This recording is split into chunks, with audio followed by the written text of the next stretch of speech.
bienvenue dans Congo Plus Plus, votre magazine scientifique et socioculturel qui aborde des sujets cachés ainsi que des vérités que vous aimeriez savoir dans la communauté. Aujourd'hui, nous parlerons du phénomène Ebola, ce virus exterminateur qui est en train de tuer en Afrique. Plus que même le VIH, Ebola se transmet par un simple contact physique avec la personne contaminée. Je suis Max Kachama, un informaticien d'origine congolaise résidant en Allemagne à Düsseldorf. C'est quoi Ebola? Quelle est l'origine de ce virus? Y a-t-il une main noire derrière Ebola? Si oui, pour quel but? Quels sont les dangers d'Ebola? Devrons-nous craindre peut-être une pandémie qui va exterminer le reste de la population africaine? Pour répondre à ces questions, nous avons contacté une personne parmi les plus rapprochés d'Ebola, le professeur Dr Doudou Moussoaï. C'est lui qui affronte Ebola depuis beaucoup d'années. C'est qui, M. Doudou Moussoaï? Le professeur Doudou Moussoaï est originaire de Kikwit. Il a étudié en Allemagne à l'université d'Hambourg, qui est la troisième grande université en Allemagne. Et elle est aussi l'une des plus grandes universités européennes. Il a aussi travaillé comme chef médecin à la clinique universitaire de Hambourg. Le professeur Dr Doudou Moussoaï a vécu le virus d'Ebola depuis sa première apparition en 1994 ou bien 1994 et 1995. Il est ici en mission de service sur le virus d'Ebola. Vu qu'il est l'interlocuteur direct entre le Congo et l'université d'Hambourg, il nous accorde cette interview pour vous donner des informations sûres et précises. Suivez l'émission. Bonjour, docteur. Bonjour, monsieur. Oui. Papa, nous sommes là, comme vous êtes docteur, professeur, vous avez étudié en Allemagne, à Hambourg, qui est une grande université. Et Hambourg, nous connaissons l'université d'Hambourg, c'est aussi l'université où sont traitées les maladies tropicales. Oui.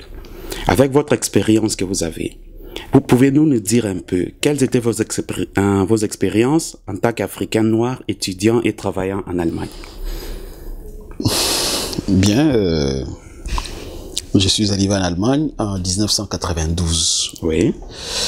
Avec une bourse de la Deutsche Forschungsgemeinschaft. Oui. La première impression à partir du pays, puisque j'avais été retenu par des médecins allemands qui étaient en stage et aussi dans l'équipe de Médecins Sans Frontières, comme quelqu'un qui pouvait parfaire sa formation de médecine qui était presque lapidaire au niveau du Congo, Zaïre à l'époque, qui pouvait en fait aussi l'achever en Allemagne. Oui. Mais en partant de mon pays, l'impression était comme si je venais un tout petit peu perdre le temps par rapport à deux situations. D'abord, la langue qui m'était très difficile, étant francophone. Et puis de deux, ce que nous avions comme cliché de l'Allemagne, c'était le pays de racisme. Voilà. Ça permettait en fait les termes. Ouais, c'est clair. Et alors, ma mère, avant même que je ne lui dise que je devais aller en Allemagne, pressentait un tout petit peu cette intention auprès de celles qui étaient venues, les médecins qui étaient venus, c'était deux femmes, l'idée de m'amener, dit mais où est-ce que vous allez partir, qu'est-ce que vous allez encore faire, vous êtes déjà docteur ici, qu'est-ce que vous allez faire là-bas en Allemagne? On dit non, c'est juste pour essayer de parfaire et avoir les titres de professeur, donc passer par une thèse de doctorat et parachever les études de médecine. Difficilement que nous avons accepté de quitter, moi et mon épouse, que j'ai accepté de quitter le pays, avec cette crainte d'aller dans un pays où il y a le racisme. Mais, bon, arrivé sur place, je dois le dire, pour ne pas être aller trop en détail, j'ai trouvé vraiment des hommes de bien. Et l'impression pour moi, elle peut être contre tout avis d'autres personnes qui vivent en Allemagne et tout à fait contraire à ce que nous avons pensé de l'Allemagne. Donc, je me suis retrouvé au début dans des difficultés linguistiques, mais quand j'ai maîtrisé la langue allemande, j'ai trouvé que l'Allemagne devenait ma deuxième nation. Oui. D'ailleurs, les amis appellent ça mein zweite Heimat. Ouais. Et j'ai même écrit un article de Du musst unter die Deutsche gefallen. Oui. Quelles sont mes impressions tombées sous les Allemands, ce que je craignais et ce que je trouvais, Oui. et puis les impressions de ponctualité, de l'exactitude, et puis aussi du sérieux dans le travail. Oui. Et en fait, si vous ne faites pas de problème, vous vivrez sans problème aussi. Donc c'était l'impression. Mais, un peu plus loin, comme toujours, les lois de ce pays Oui. ne nous donnaient pas même facilité que mes collègues. Oui. Les photos, vous le verrez, comment j'ai terminé mes études, les amis avec lesquels j'ai terminé. Oui. Et bon, ayant le même titre et avait certains avantages, comme étant les originaires d'ici, Oui. nous avions des avantages de moins. Nous le savons peut-être pourquoi, parce que partout il y a des lois Oui. qui ne nous permettaient pas d'avoir accès à tel avantage. Oui. Mais sinon, je dirais que je suis un peu satisfait Oui. de ma formation en Allemagne, surtout dans le domaine scientifique. Peut-être aussi ma vision de l'Allemagne est un peu biaisée. Pourquoi? Oui. Parce que je n'ai côtoyé que la société universitaire. Je suis venu comme étudiant directement dans le home de l'université. Je suis tombé auprès des professeurs et puis auprès des collègues qui m'ont connu d'abord en Afrique, Oui. qui m'ont amené.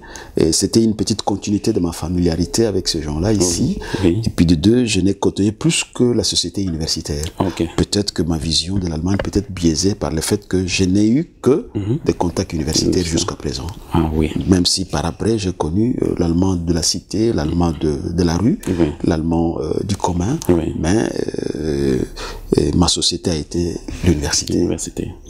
Donc, ça aussi, c'est votre parcours, en bref.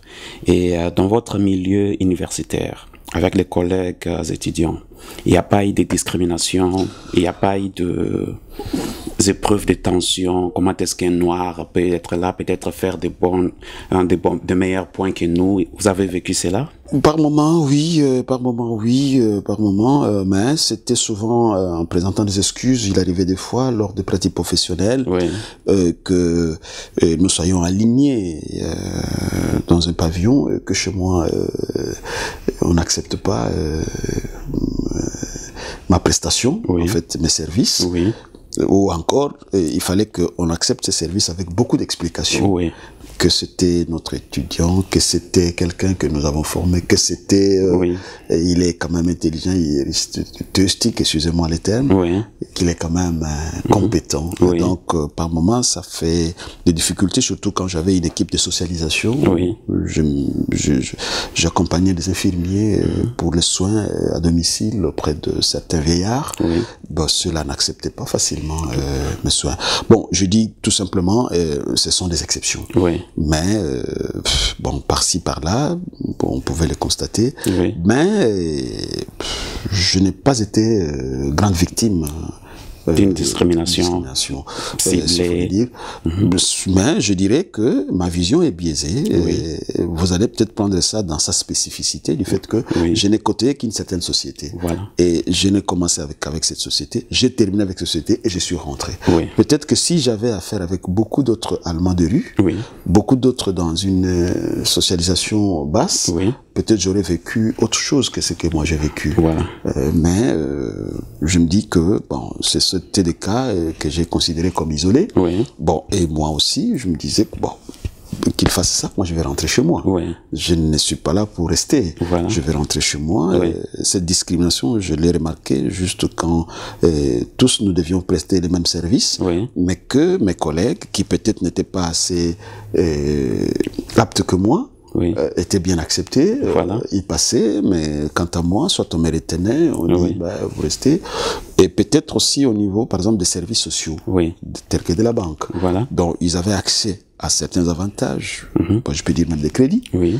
pour que quand ils terminent de pouvoir avoir le matériel pour ouvrir leur cabinet Voilà. privé, Oui. mais moi, c'était interdit. Moi, je dis non, je n'ai pas droit. quand bien même j'avais pratiquement aussi la même formation et le même diplôme. J'ai Oui. un diplôme allemand, quoi. Oui. Doctorat, oui. Ok.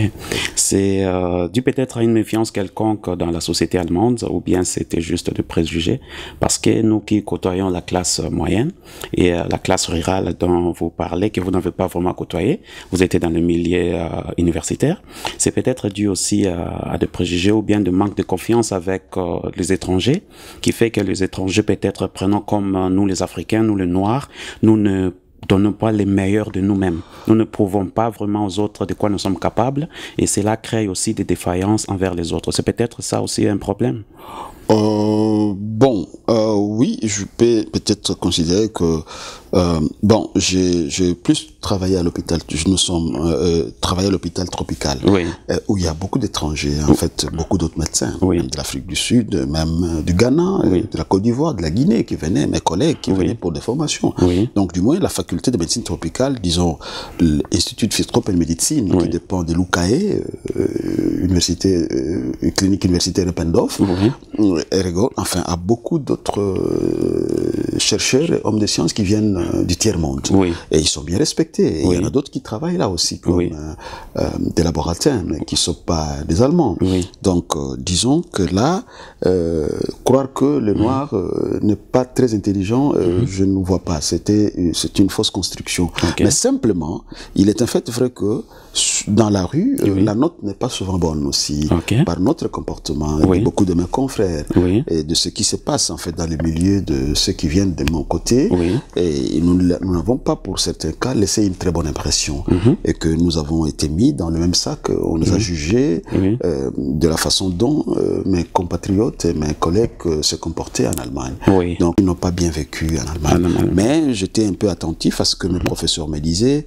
Wer kein Problem in Deutschland haben will, muss kein Problem machen. Qui veut dire que celui qui ne veut pas avoir de problème en Allemagne ne doit pas causer de problème. Voilà, justement. Donc, je fais attention à ce que mon professeur, professeur Alfinga, qui est maintenant en Allemagne, plutôt à Berlin, Oui. il disait, Doudou, il faut faire attention, ici, il y a beaucoup de lois, mais pour que tu vives sans problème, ne crée pas de problème. Okay. Alors, j'ai été un peu trop attentif à ces conseils, et j'ai vécu avec beaucoup d'attention, ce qui fait que jusqu'aujourd'hui, j'ai joui d'une petite bonne crédibilité auprès des milieux universitaires, Oui. et surtout dans l'université d'Hambourg. Ah, ça c'est bien, c'est vraiment une très bonne information de notre papa qui est professeur docteur. Donc pour essayer de balayer d'abord ces stéréotypes que nous avons ici pour toute personne qui ne vit pas en Allemagne, qui a toujours des idées envers l'Allemagne et le peuple allemand. Pour avancer dans notre sujet du jour, nous allons maintenant aborder notre question pour savoir pourquoi avez-vous préféré retourner au Congo et non pas rester en Allemagne, car vous dirigez un cabinet de médecins. Corrigez-moi si mes informations ne sont pas correctes. Bon, diriger le cabinet de médecins, peut-être c'est un peu trop, mais momentanément, à ce moment-là, j'ai dirigé une équipe de soignants, de médecins, surtout de maladies tropicales, quand nous devions en fait passer par des services de socialisation et surtout par la Croix-Rouge, pour ceux qui présentaient des symptômes de maladies tropicales.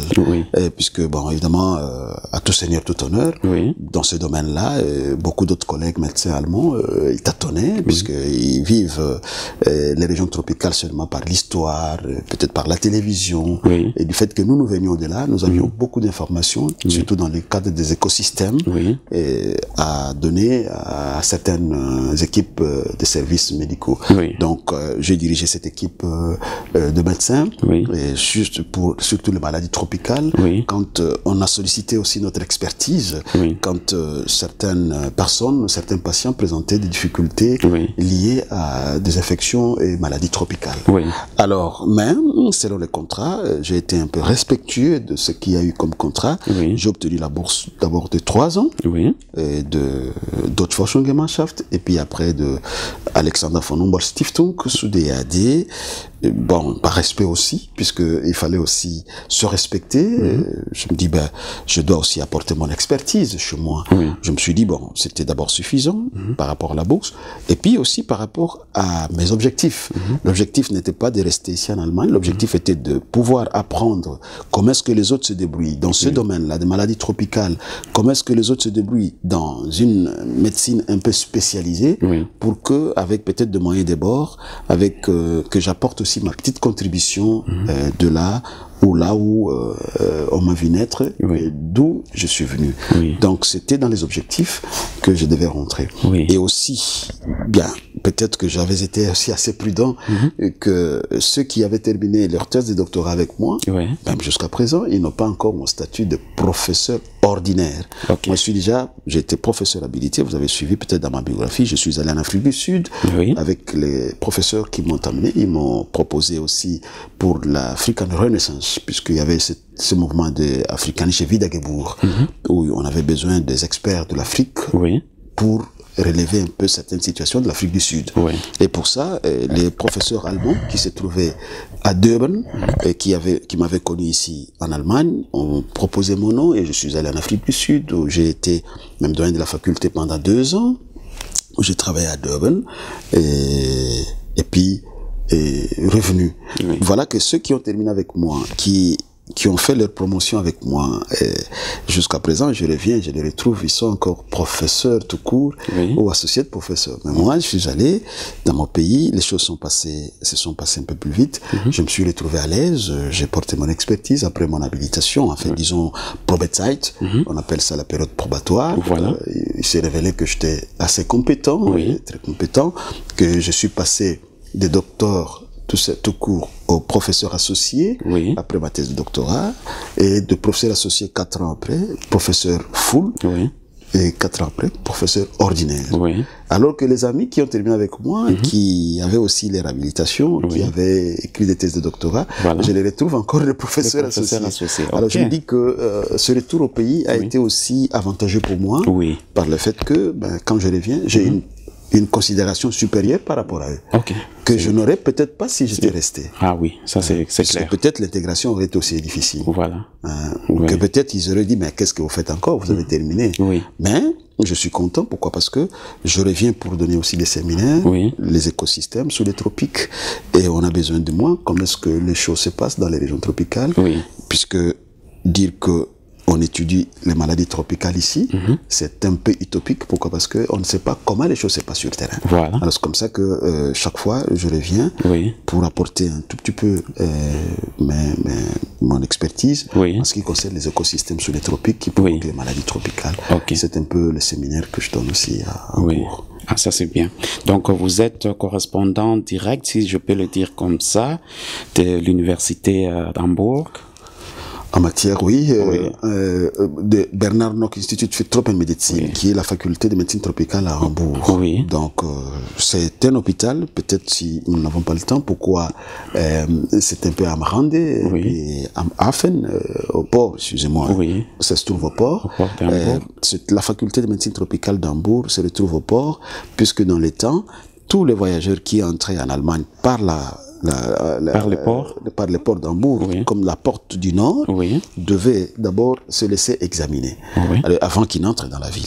Il fallait qu'on l'examine, puisque les bateaux venaient des régions tropicales, ils pouvaient amener la malaria, la maladie du sommeil, ils pouvaient amener aussi peut-être des fièvres hémorragiques.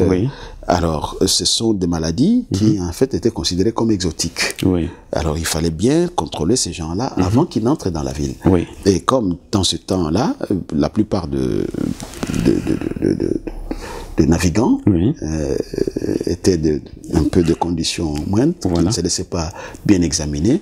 C'est comme ça qu'on a pris la faculté de médecine tropicale, on l'a placée au port. C'est comme ça que ça fait une faculté autonome, quoi. Mais dépendant de UKE, de l'Université clinique Eppendorf, c'est là où nous sommes. Bon, cet emplacement aussi est un peu révélateur. Oui. C'est-à-dire, c'est un peu une sorte de marginalisation. Évidemment, les autres exagéraient. Ils disent, ben, Doudou, docteur Doudou, vous êtes marginalisé là-bas puisque vous êtes au port. Ouais, il faut connaître l'histoire, pourquoi cette faculté se trouve au port. C'est parce que on devait bloquer le plus vite possible les voyageurs qui venaient par bateau des régions tropicales. C'était les examiner et puis accepter, savoir qu'ils sont sans maladie tropicale et les faire entrer dans la vie. Donc, un moyen de filtrer tout ce qui entre et laisser tout ce qui ne peut pas entrer. Voilà, justement. Ouais, donc ça aussi sont des raisons pourquoi les gens de l'extérieur ont une autre vie de l'Allemagne. Mais quand tu demandes aux Allemands concernés, pas tout Allemands, les Allemands concernés dans votre domaine, ils ont des raisons claires et précises pourquoi ça devait être au port, oui. Au port, oui. Et ça ne se trouve pas sur le terrain des cliniques universitaires. Quand bien même, ça dépend de l'université. Voilà. On dit, mais pourquoi pour les régions tropicales vous êtes à côté? Donc c'est une marginalisation. Mais en fait, l'histoire est celle-là qu'on avait besoin d'examiner les voyageurs. Les voyageurs. Ah, ça c'est très bien. Merci vraiment pour l'information qu'on n'aurait jamais pu avoir. Et pour avancer dans notre interview d'aujourd'hui avec Dr Doudou, Moussoaï. Donc, notre prochaine question se base sur, depuis votre retour, qu'avez-vous, disons, au Congo? Qu'avez-vous réalisé au Congo sur ce que vous avez appris ici en Allemagne? Je peux dire beaucoup. D'abord, je preste et dans le public et dans le privé. J'ai une très grande clinique personnelle privée. Où tout le matériel vient de l'Allemagne. Je peux dire que je suis quand même content, peut-être pour répondre aussi à la première question, que il arrive de fois, bon, j'exagère un peu, hein, vous êtes libre. En blaguant avec mes enfants, je dis, Gott schuf Hamburg. Hamburg hat für mich die Tor zur Welt geöffnet. Ah oui, je crois. Je dis, enfin, Dieu créa Hamburg. Et Hambourg a ouvert la porte grande pour moi au monde. Donc, je peux dire que je remercie beaucoup les amis d'Hambourg, les professeurs, les médecins qui ont constitué une chaîne d'assistance au professeur Doudou qui m'envoie les matériels appropriés où je fais un peu face à certaines difficultés de maladies tropicales. Mais le Schwerpunkt de ma contribution depuis un certain temps, qui avait reviré depuis 95, et surtout Narva, c'est-à-dire la connaissance réelle du virus Ebola. Du moins dans sa catégorie de l'Ebola Zaïre. Puisque il faudra comprendre que cette fièvre hémorragique qui a ce nom-là d'Ebola, avec une certaine similitude avec le virus de Marburg, a 4 catégories, tout en appartenant à la classification de filovirus, avec la fièvre hémorragique Lassa, et la fièvre hémorragique Ebola tire ce nom-là de chez moi, du Zaïre à l'époque, de Yamboukou, de la rivière, donc dans la région de Yamboukou, la rivière Ebola, et puis a donné une catégorie, une classe Ebola Zaïre. Mais après, quand il y a eu partout des épidémies d'Ebola, il y a eu des différences de morphologie qui a fait qu'il y a eu Ebola Soudan, Ebola Côte d'Ivoire, Ebola Reston, qu'on ne trouve que chez les singes.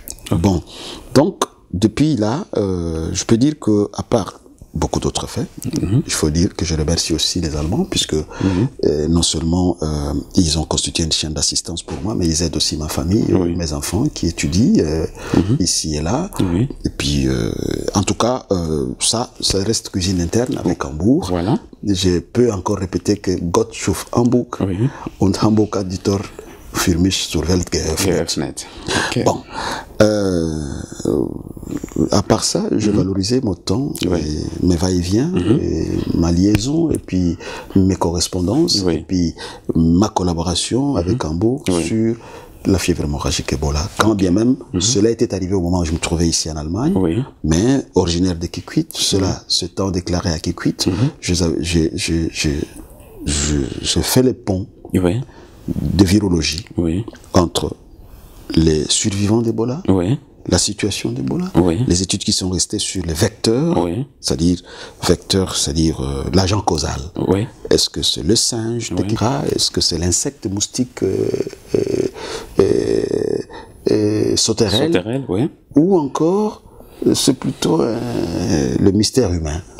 Et le mystère qui vient de Kikwit par contact. Donc, et encore, où reste ou par les virus dans l'entrevirus, c'est-à-dire du moment où on l'a stoppé ici, au Soudan, et que cela, avant que ça ne réapparaisse à Cabinda, en Côte d'Ivoire, comme actuellement Sierra Leone, au Libéria, et Nigeria, où est-ce qu'il est parti? Où est-ce qu'il est parti se cacher? Pendant tout ce temps-là. Pendant tout ce temps-là. Mais qui l'a récupéré pour le rejeter 2, 3, 4 ans après.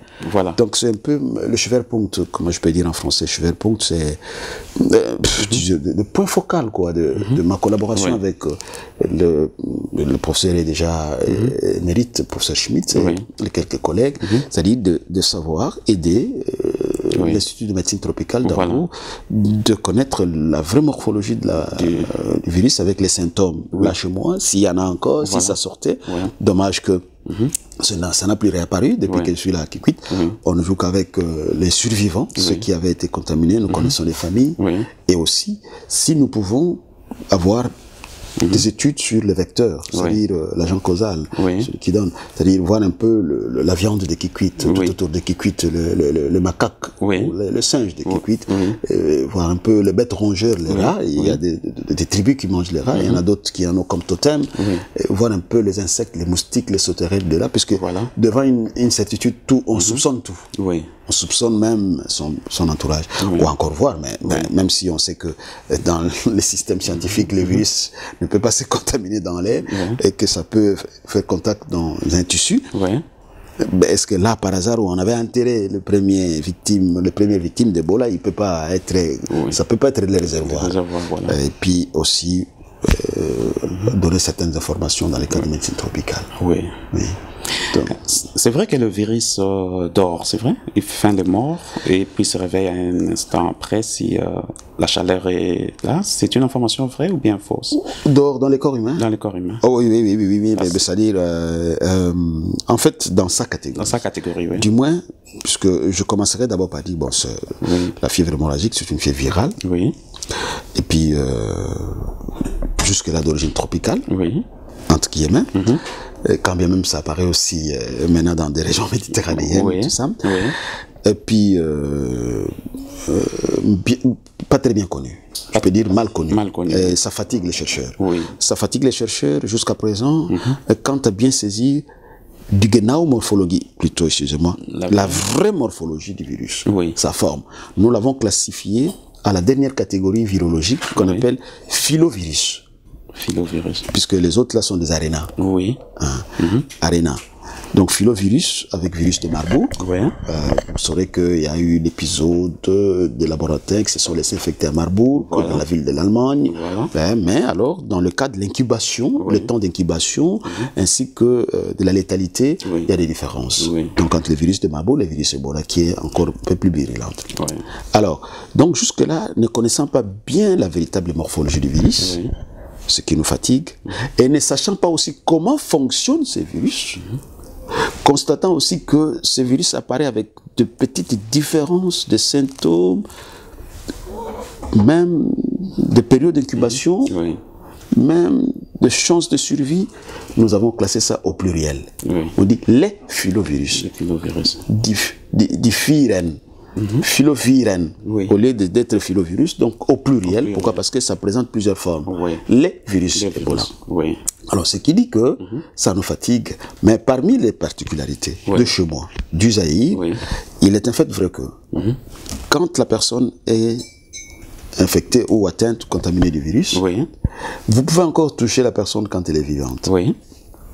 Et ce qui fait d'ailleurs quelquefois aussi le prestige de certains pasteurs ou de certains membres de famille qui ont survécu en vivant avec leurs frères, qui dit quelque part, bon, Dieu nous a aidés, tout de suite, c'est que vous pouvez encore toucher la personne quand elle est vivante.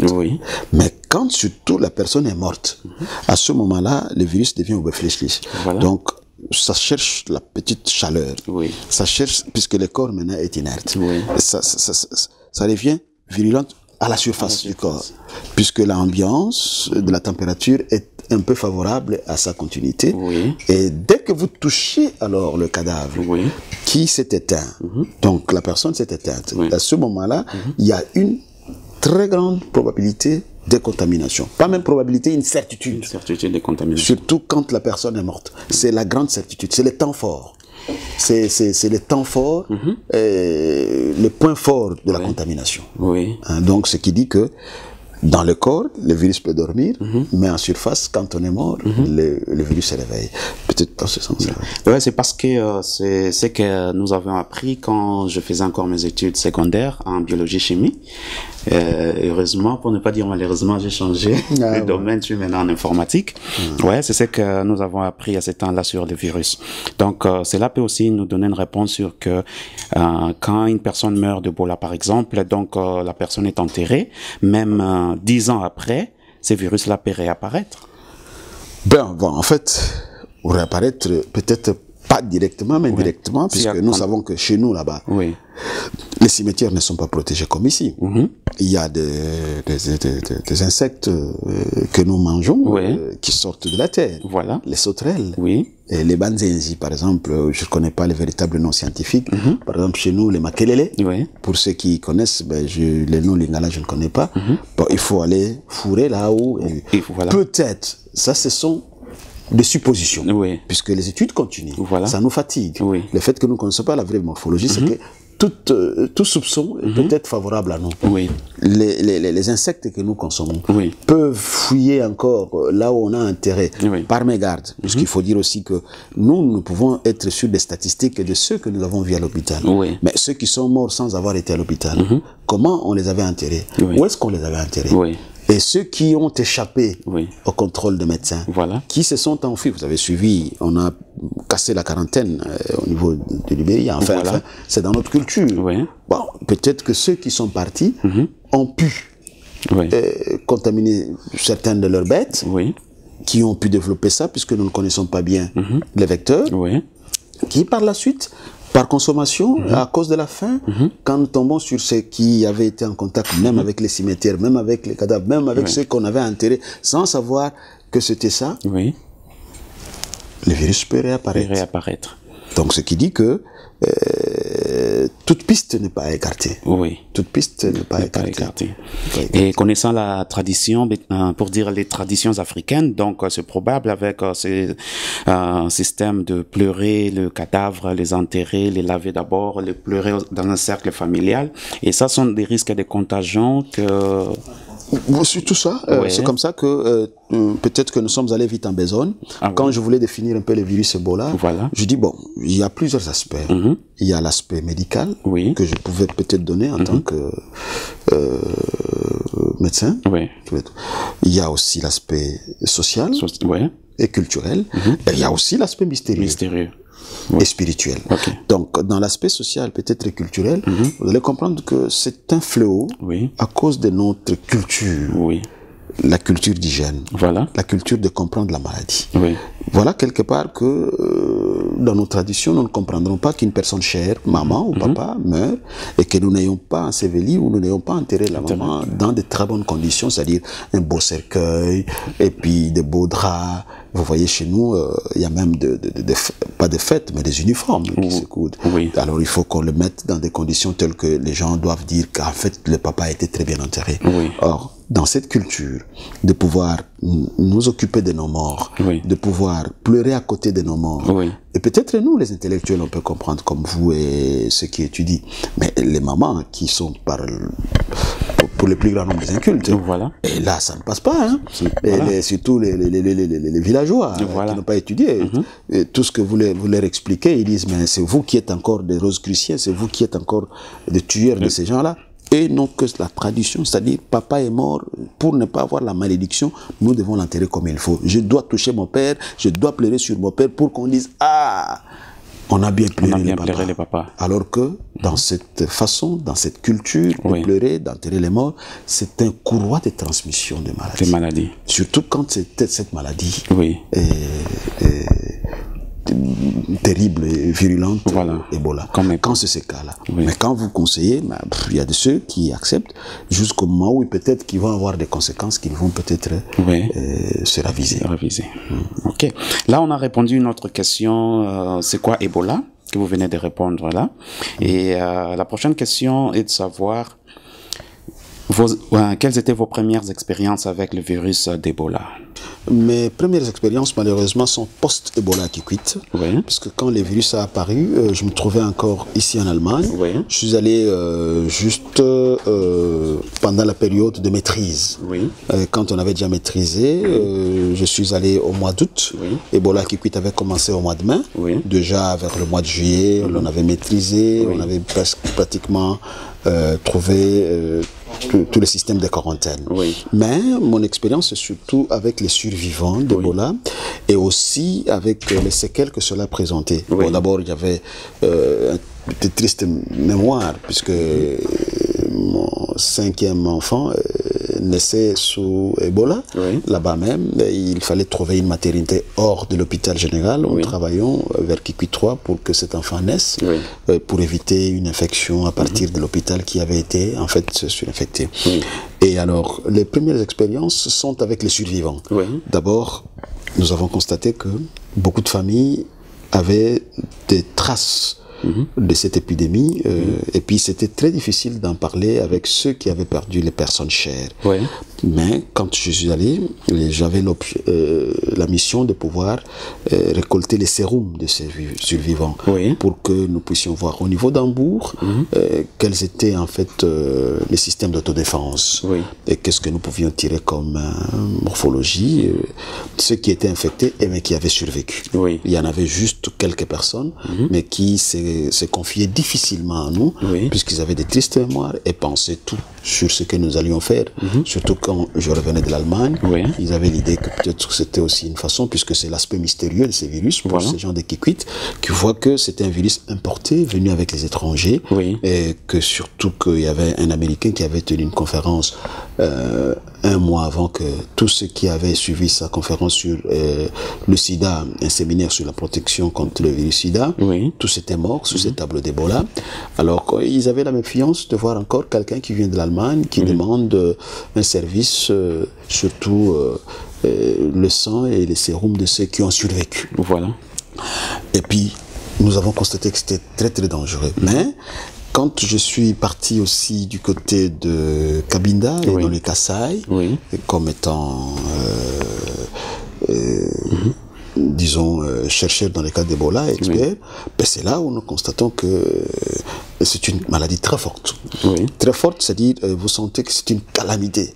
Je ne sais pas, en fait, comment expliquer encore le mot calamité, c'est catastrophe. Catastrophe, puisque ça fait descendre l'économie, ça fait descendre le social, et ça fatigue les scientifiques. Donc, ce sont là les mauvais souvenirs d'Ebola, puisque c'est une fatigue scientifique, mais aussi c'est une perte énorme en termes d'économie et de société. Économiquement, puisque il n'y a plus de pénétration et les petites façons de se débrouiller, les petites entreprises ne fonctionnent plus. Imaginez-vous quand on met toute une ville sous quarantaine, et ni véhicule n'entre, aucun véhicule n'entre, aucun véhicule ne sort. Imaginez la suite économiquement pour cette ville-là et pour les habitants. Et encore, c'est la maladie de la pauvreté. Ça, c'est la plus grande impression que moi j'ai sur l'Ebola, que c'est la maladie de la pauvreté dans deux sens, de façon ambivalente. La pauvreté, d'abord, de celui qui est contaminé par le fait qu'il s'est fait contaminer. Pourquoi? Parce qu'il a eu de la négligence, il a peut-être mangé n'importe quelle viande, puisqu'il n'a pas eu la chance d'aller chercher le meilleur dans les supermarchés, comme les autres peuvent avoir. Mais aussi la pauvreté pour nous médecins, pour nous chercheurs, pour nous soignants, de pouvoir maîtriser cette épidémie et même de faire des recherches sur place sur cette épidémie. Comprenez que ce que moi je dépense, peut-être puisque je suis professeur et recteur de l'université en Afrique, que je peux faire me taper le luxe facilement de venir, et les amis aident aussi dans les va-et-vient. Mais c'est pas donné à tout médecin, c'est pas donné à tout chercheur de venir ici. Et quand je viens, vous pouvez aussi regarder dans la caméra quand pour qu'on ait aussi quand je viens bon, pour quelques temps ou quelques échantillons, ben, qu'est-ce que ça représente pour toute une couverture sanitaire? Qu'est-ce que ça représente pour tout un pays, même pour une province? Donc ce ne sont que des petits cas que nous avons pris à un endroit déterminé et qui ne peut-être concerne que cet endroit-là. Surtout que dans la catégorisation de ce virus, il y en a d'autres catégories auxquelles nous ne faisons pas attention. Ah oui. On nous signale ici qu'on n'a pas assez de temps aujourd'hui pour cette interview, donc on va essayer d'accélérer un peu. Donc on laissera quelques informations. Nous allons juste survoler certaines informations pour avoir l'essentiel, espérant que nous aurons encore une prochaine occasion où vous serez de passage ici pour nous accorder une deuxième interview. Et alors... on a parlé de vos premières expériences avec le virus d'Ebola. Et quoi dire sur de ceux qui disent que le virus a été développé dans un laboratoire pour encore diminuer le nombre énormément croissant de la population mondiale, vu que le virus VIH n'a pas pu atteindre son objectif. Car selon l'ONU, la population mondiale devrait augmenter de 7,2 milliards en 2013 à 8,1 milliards en 2025 et 9,6 milliards en 2050. Les régions en développement enregistreront le plus grande croissance, tandis que les régions développées resteraient inchangées. Toute augmentation de la population influencerait aussi les réchauffements climatiques. Bien, bon, en fait, il ne faut pas qu'il y ait trop d'insinuations. Une question très pertinente, je sais. Et ouais, vous êtes libre de répondre et de ne pas aussi répondre à ce qui peut je vais gêner. Voilà, ça ne va pas gêner, voilà. Puisque, bon, peut-être ce que nous allons éviter, c'est trop d'insinuations qui n'ont pas été vérifiées. Ouais. Mais... c'est pas aussi un aspect à négliger. Pourquoi? Parce que nous avons bien dit que jusqu'à présent, nous ne connaissons pas bien la morphologie du virus, son système de transmission et même son système de fonctionnement dans les corps. Voilà. Donc, ce qui dit que quelque part, tout soupçon est acceptable. Et quant à dire au laboratoire, le virus Ebola est un problème des laboratoires. Quand vous suivez, par exemple, le cheminement de la maladie dans ce système des pathogènes, donc, l'on ne peut découvrir le virus Ebola que dans un laboratoire de sûreté, Zicherat Labo. Donc, un grand laboratoire de haut niveau. C'est pas avec les microscopes, même les microscopes simples que nous avons pour découvrir le virus Ebola. Il faut faire appel au système Western blot 2, il faut faire appel au système de photo-polymérase chain reaction, il faut faire appel au système de laboratoire de sûreté, c'est-à-dire de microscopes électroniques, électron-microscopes. Donc, ce qui dit que le virus Ebola est un problème de laboratoire. Et même la transmissibilité, comme nous l'avons vu avec le virus de Marburg, c'est d'abord au personnel des laboratoires, parce qu'ils sont en contact de proximité avec la contamination et les sangs infectés. Mais il n'a pas à négliger aussi certaines spéculations qui quelquefois aussi aborde l'aspect spirituel et mystérieux de ce virus Ebola. Moi, je vois ce qui se passe chez moi, ou ce que les gens ont pensé de moi. J'enlève un peu mon statut de médecin, puisque pour ce qui est de la médecine, j'ai beaucoup pas dit sur les médicaments, les antalgiques à donner, les héparines pour la coagulation et comment nous luttons contre la fièvre hémorragique, dans son aspect médical. Mais dans son aspect extérieur, spirituel, culturel, et même mystérieux, il faudra comprendre que jusque-là, même chez moi, les gens se demandent mais comment se peut-il que l'on soit passé d'un film, d'une science-fiction, du film Outbreak, qui en allemand s'appelle Ausbrechen, qui avait mis en scène une armée, pratiquement les gens ont dit, bon, c'est une armée américaine, qui s'était campée quelque part pour champ de bataille, qui se soit exterminée pour avoir consommé la viande d'un singe, Bacchus, et que cette contamination avait fait de sorte que les gens mouraient d'un même tableau, et puis une incubation, période d'incubation assez courte, qui avait les saignements par le nez, par les oreilles, par la bouche, par les spores, et que la personne avait une diarrhée rouge, et que la fièvre était toujours en plateau à des 40 degrés, et qu'il y avait souvent des céphalées, et que ça attaquait aussi la néphrologie, les nerfs, pour essayer de faire des difficultés de déglutition, et que l'urine était toujours rouge, et qu'il n'y avait pas beaucoup de chances de survie. Et que, après ce film, qu'on soit passé de la fiction à la réalité. Il y a Ebola. Il y a Ebola aussi qui sort dans... Et puis on avait imaginé Urwald, donc la forêt vierge. Et c'est aussi de là que le virus sort aussi. Et puis c'est plutôt ces ressemblances entre la fiction et la réalité. De deux, dans la ville de Kikwit, il est en place une idée. Comment se peut-il qu'un Américain, soit passés, les médecins Fontaine, soit partis de Vanga, d'abord venus des États-Unis, soit partis de Vanga, arrivent à Kikwit pour donner un séminaire qui n'est pas dans son hôpital, rassemble les agents de l'hôpital, et qu'après le séminaire, tous ceux qui avaient participé, qui avaient mangé avec lui, sont tombés les uns ou l'un après l'autre, jusqu'à contaminer les sœurs italiennes de pauvres de Bergame. Qui sont mortes. Qui sont toutes mortes. Donc, par compassion, puisqu'elles avaient participé à ces séminaires et devaient aider aussi les malades, ne connaissant pas aussi cette maladie-là, ils ont négligé un peu les mesures d'hygiène, qui jusque-là se retrouvent comme étant des mesures préventives. Donc, il faut bien laver les mains, il ne faut pas toucher les malades, il ne faut pas aller dans des régions. Donc, et ne connaissant pas ça, prouvant leur sympathie auprès de ces malades, ont touché les malades qui avaient participé à ces séminaires et que tous soient morts. Après déclaration, puisque c'est une maladie à déclaration obligatoire, après déclaration de maladie Ebola, que ce soit aussi, disons, les Américains qui sont arrivés. Ça, ce sont les idées de Kikwit, ce qui s'est passé à Kikwit. Que ce soit les Américains qui sont arrivés dans moins de 48 heures, qui maîtrisent au nom du CDC, Center for Disease Control, les pavillons 3, qu'on avait appelé les pavillons de la mort, qu'ils prennent les sérums, les échantillons de sang, et qu'ils refusent que d'autres chercheurs puissent avoir accès à ça, et qu'ils rentrent avec, pour les gens de Kikwit jusqu'à présent, qu'il n'y a pas de solution, qu'il n'y ait même pas un allo pour dire nous sommes allés, les amis que nous avons connus là-bas, il y a eu ceci. Donc voilà ce qui pousse un peu les habitants de Chemois, de Kikwit, à penser à un aspect mystérieux de cette maladie. Et que, bon, dans le couloir scientifique, nous savons aussi que nous tirons les réactifs d'autres pays très puissants qui n'ont rien connu d'Ebola, mais qui ont des réactifs et des grands laboratoires pour la fièvre hémorragique. Ce qui dit que quelque part, le petit monsieur de Kikwit pense que ça peut être dans la famille des armes bactériologiques, dans le cadre de la décimation en masse. Massenvernichtung. Donc, ça prête. Bon, mais moi, j'ai l'aspect médical. Puisque cet aspect-là est aussi assez glissant. Mais ils n'ont pas tort, puisque, comme je l'ai dit, devant une difficulté d'appréhension spécifique, l'on soupçonne tout. On soupçonne tout, c'est vrai, parce que la liberté, là, on peut se poser des questions sur des faits non vérifiés. Et puis, quand on n'a pas une réponse claire, c'est vrai qu'on doit se poser. On soupçonne. Voici ce qui s'est passé à Kikwit. Voilà comment est-ce que les gens accordent un aspect. Je donne ma vision de médecin. Il y a les prêtres qui donnent leur vision religieuse.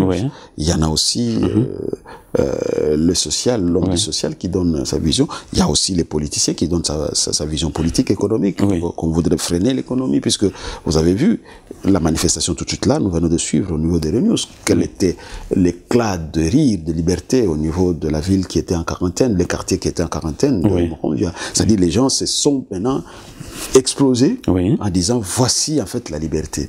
Donc c'est un peu une façon de restreindre aussi la liberté de certaines personnes, de leur éviter aussi certains accès ou un progrès, soit économique ou social. Et au moment où quand on lève les barrières, ça explose et vous avez vu comment les gens couraient et même les jeunes filles exhibaient un peu leur joie et puis leur féminité.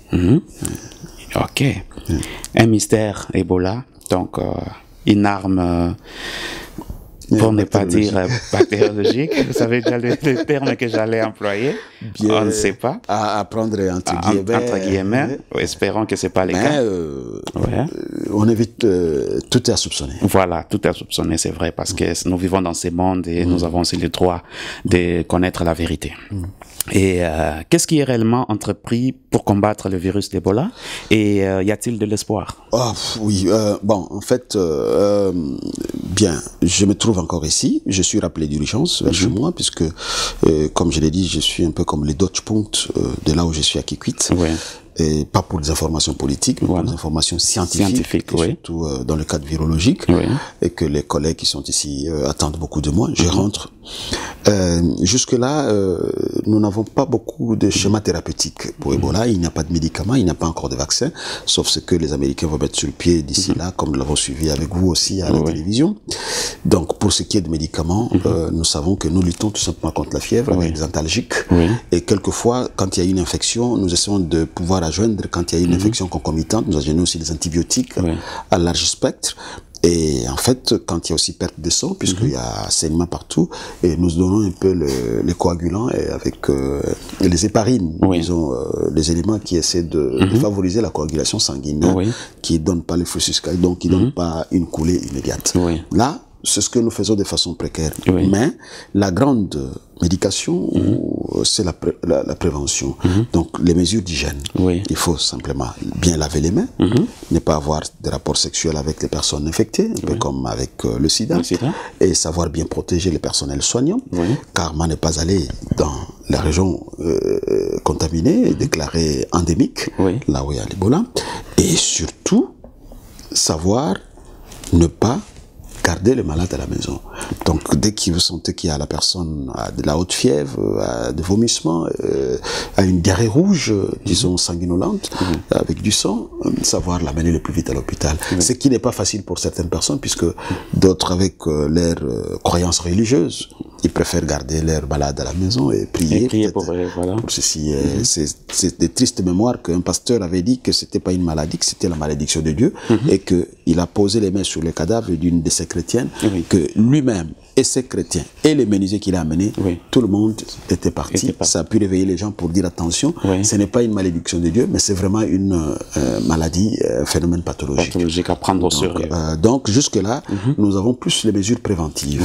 Donc il faut savoir bien garder les mesures d'hygiène, bien laver les mains, savoir ne pas manger n'importe quoi, et surtout les bêtes rongeurs quand c'est pas testé, et surtout les primates, les primatologues aussi nous demandent de ne pas manger trop souvent la chauve-souris ainsi que le singe, des viandes dont vous ne connaissez pas l'origine, et les bêtes rongeurs, quand vous savez que ça peut être porteur de virus. Et il y a des gens qui vous diront que ouais, moi je préfère mourir que ne pas manger la viande de singe.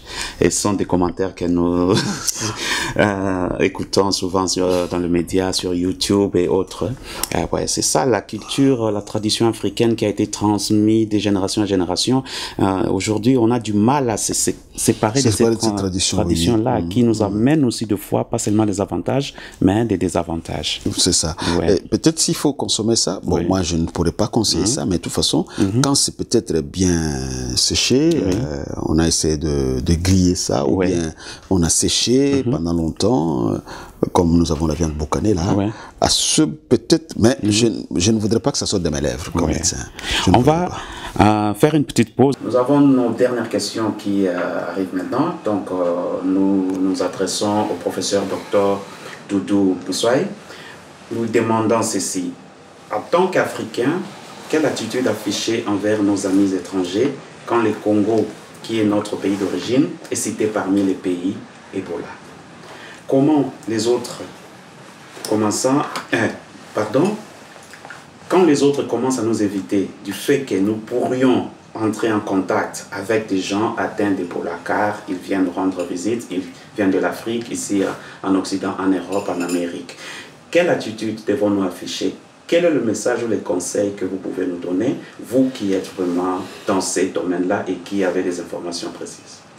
Je demanderais tout simplement, en fait, s'il s'agit d'un message de réconfort à mes concitoyens et à mes frères africains qui sont ici, de pouvoir avoir d'abord l'amour de ceux-là. Ceux qui nous évitent, c'est vrai, il faut que l'on soit sous quarantaine, ceux qui n'ont pas vraiment l'amour envers nous, d'autant plus que les mesures de prévention, la personne qui souffre d'Ebola, on la détecte, on la remarque. Donc, ce n'est pas une personne qui peut se promener facilement sur la rue, quand bien même la morphologie est mystérieuse jusque-là. Donc, quelque part, directement, nous éviter, ne pas nous côtoyer alors que nous sommes encore vivants en bonne santé, et ne nous aimer que quand nous sommes bien, venir avec les avions quand nous sommes bien, et nous fuir quand ça ne va pas, c'est une attitude que nous n'acceptons pas auprès des Occidentaux. Ils pouvaient en fait continuer à nous aider dans la prudence, bien sûr, dans la prudence, et savoir réellement combattre ensemble ces virus. Et non pas quand il y a bonheur, quand c'est bien, nous sommes ensemble, et nous essayons de profiter des économies ensemble. Quand ça ne va pas, ils nous laissent maintenant, et ils reviennent comme pour dire débrouillez-vous. Mais ils reviendront quand ceux-là n'ont pas de possibilité de pouvoir se défendre. C'est plutôt en essayant d'intensifier la coopération avec nous. C'est à ce moment-là que je trouve que cette amitié-là, elle n'est pas souvent bonne. Surtout cette formule-là, quand ça ne va pas, dire allez retirer les gens, allez revenez, tout ceci de suite, laissez-le. Mais il faut rester avec qui? Trouver toujours des moyens de les aider. Surtout quand nous savons comment nous pouvons nous prévenir. À mes confrères africains, l'avenir, le destin de chez nous ne dépend que de nous. Il faut vraiment prendre ces choses-là au sérieux. Comme je l'ai dit, Ebola, c'est une calamité. Dans plusieurs sens. C'est un peu interdisciplinaire et multisystème, multifactoriel, au sens que ça n'a pas seulement l'aspect de la maladie. Il y a l'aspect économique là-dedans, il y a l'aspect social là-dedans, il y a l'aspect culturel là-dedans, et même l'aspect mystérieux là-dedans, spirituel. Donc ce sont des aspects qu'il ne faut pas négliger. Alors, aider l'Afrique. Il faut savoir que l'avenir de l'Afrique ne dépend que de nous. Et aussi le bonheur des Africains ne dépend que de vous-mêmes.